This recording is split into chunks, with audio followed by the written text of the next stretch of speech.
Hey, what's going on, everybody? We're going to try something a little bit different here and go off script, completely off the schedule, because this video I was supposed to put out next was for the drawing of the Wastelands. That's the one. And I just worked 28 hours in the last 2 days, and so like reading the book, scripting it, recording it, editing it. I don't have time anymore to script stuff. So instead of doing that, we're going to be talking about a couple of, in particular, we'll be talking about one of the Dollar Baby films, and what the Dollar Baby films are, and also an upcoming Dollar Baby film that I'm going to get to see a premiere screening of in 2 weeks that you will probably never get to see, which is a shame. But the reason I really wanted to do this was because one of the viewers of the channel, Tyler Everhart, reached out to me via email and said, hey, I've got these kind of rare VHS tapes, and I don't know how well these will show up, but these are 2 Dollar Baby Stephen King film projects that were put out onto VHS cassette tapes. I'm not sure exactly when these were produced, but this is also the first time I've seen anything like this. You can watch, most of the Dollar Baby films on YouTube these days, including these 2, which are The Woman in the Room, which was directed by Frank Darabont, who did The Green Mile, Shawshank Redemption, and also The Mist. And this was his first ever Stephen King film effort, so I was pretty stoked about that.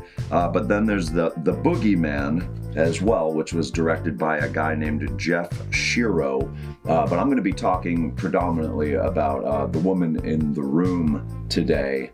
And also, I got some laundry going. I'm in the basement. The washer just hit a spin cycle. I hope you can't hear it too much, but if you can, fuck it. The Woman in the Room was a night shift short story, and it was one of my favorites because it was such a dark and moving but also very relatable story, and it's about a man whose mother is on her deathbed dying of cancer, and she's had an operation to try to cope with the pain a little better, and as a result of this operation, she's lost the majority of her movement and motor skills, to the point where she, can't feel her body anymore, and she just kind of wants to die.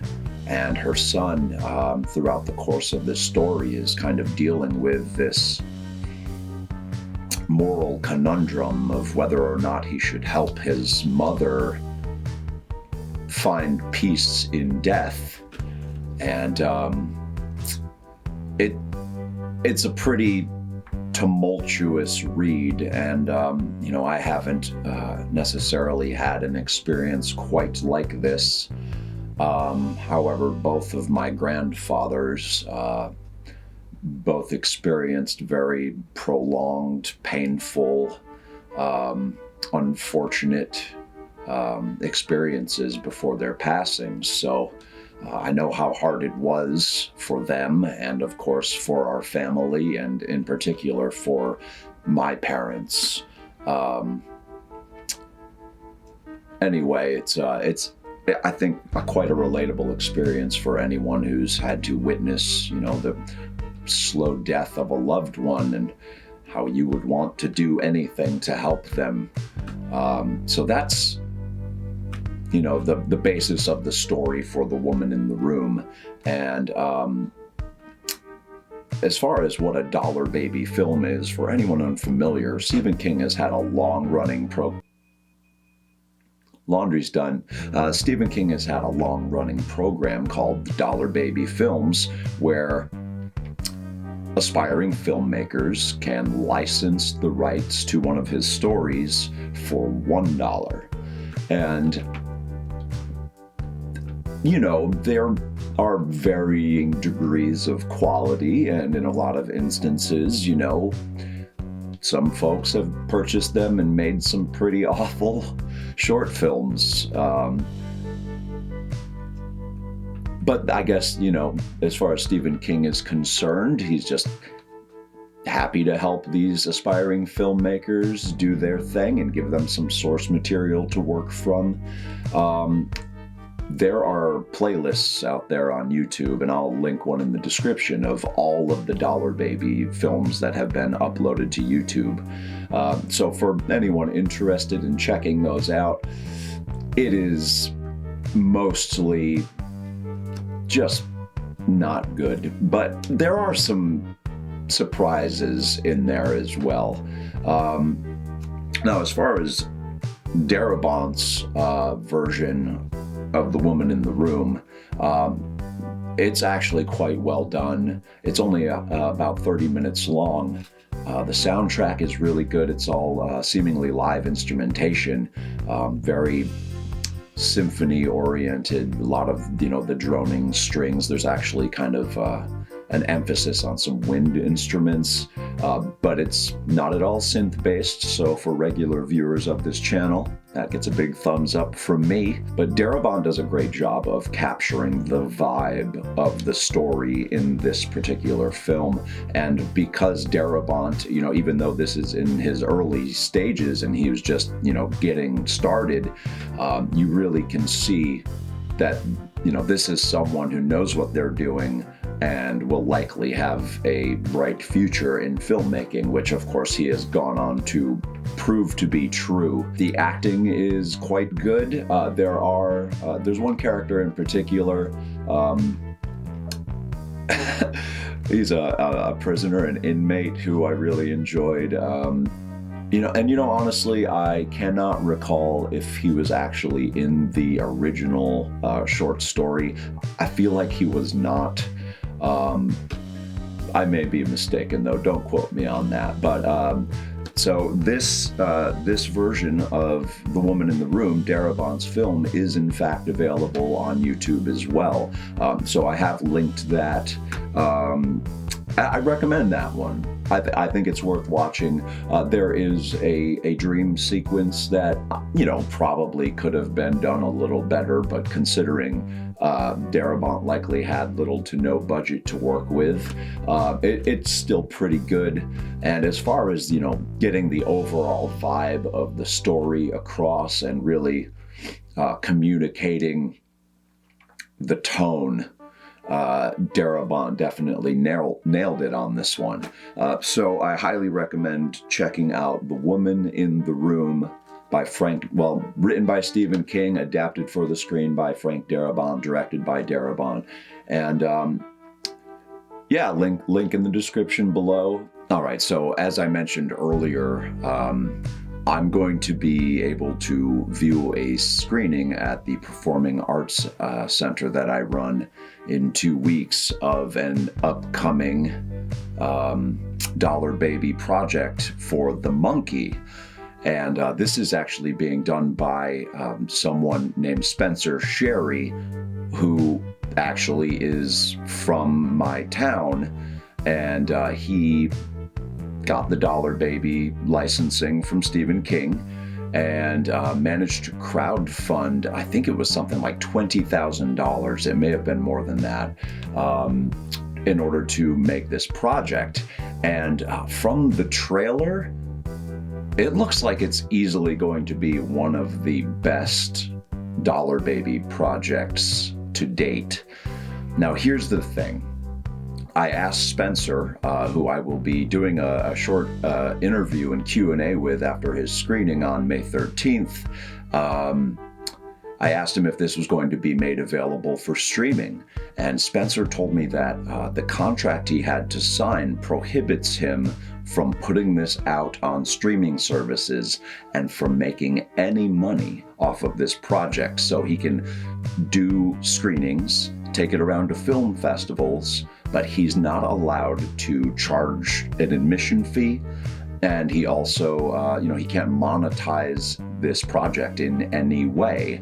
So unless he happens to take it to a film festival near you, I don't think you'll ever get to see this project. But here's the trailer, just to give you a taste of what Spencer's done. And I gotta say, I'm really excited to watch this.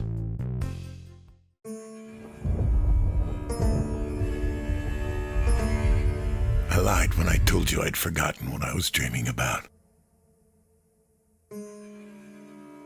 I lied to myself, too, for as long as I could.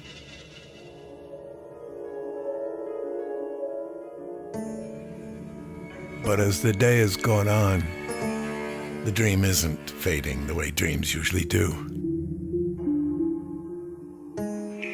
That old dread has crept back in. The way your heart stops just before you turn a dark corner. The way your senses fill in harmless gaps with terrible anticipation. I've lived with those burdens for a long time, son. I never meant for you to share them with me.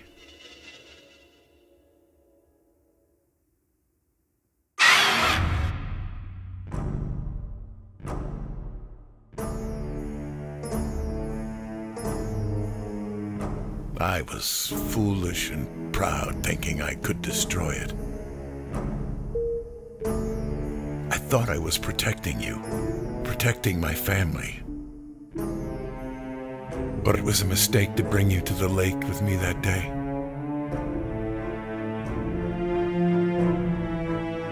I have to believe it's gone forever. I have to believe, for the sake of those I love, that its awful purpose has been fulfilled. Because if I'm wrong, it means I can't protect you.